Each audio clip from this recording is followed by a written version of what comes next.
কোন ক্যাম্পাসে আমরা কখনো কারো ব্যানারে আন্দোলন করি না।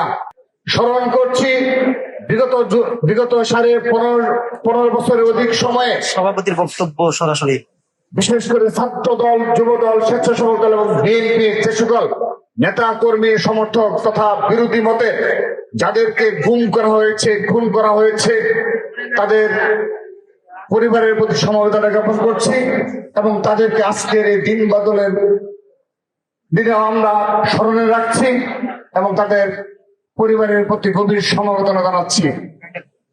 প্রিয় উপস্থিতি, আমি আমার বক্তব্যের শুরুতে আজকের যে 14 জুলাই 15 জুলাই যে প্রাসঙ্গিকতা সে বিষয়টি সামান্য পরিমাণে বলতে চাই। বিশেষ করে 14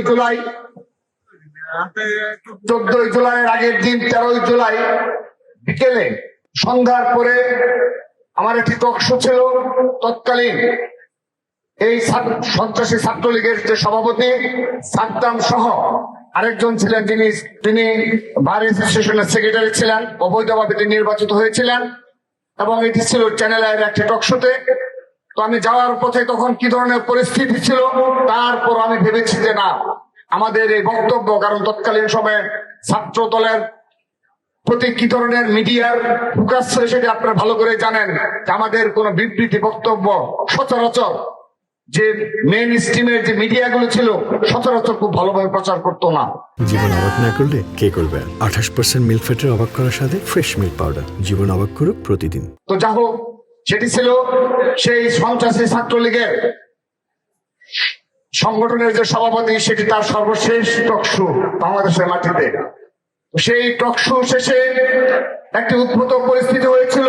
সেদিনও দেখেছিলাম যে চ্যানেল আইয়ের গেটে এই তেজগাঁ অঞ্চলের বিভিন্ন ছাত্রলীগের সন্ত্রাসীদের জড়ো করা হয়েছিল। আমরা সেদিন থেকে 14 জুলাই, যেদিন আমাদের এই রাজু ভাস্কর্যে আমাদের এই ঢাকা বিশ্ববিদ্যালয়ের সাহসী বোনেরা রাতের বেলায় সেই স্লোগান তুলেছিল, দেশটা কারো বাপের না। আমরাও ছাত্রদল তাদের সাথে কণ্ঠে মিলেছিলাম, দেশটা কারো বাপের না।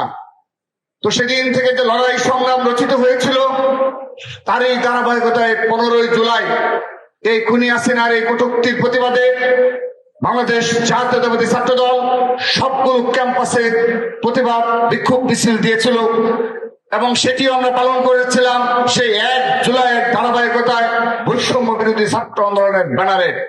আপনারা অবগত রয়েছেন, ছাত্র দলের প্রতিষ্ঠার পর থেকে আজ অবধি কোন ক্যাম্পাসে আমরা কখনো কারো ব্যানারে আন্দোলন করি না। ছাত্র দল সব সময় ছাত্র দলের নিজস্ব ব্যানারে সকল ক্ষেত্রে আন্দোলন সংগ্রাম করে।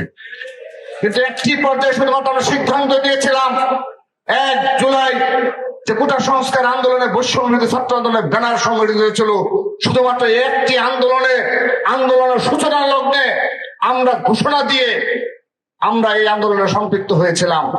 তারপর সেই 15 জুলাই আমাদের সেই কর্মসূচি তথা বৈষম্য বিরোধী ছাত্র আন্দোলনের ব্যানারে ছাত্র জনতার যে অভূতপূর্ব প্রতিবাদ হয়েছিল।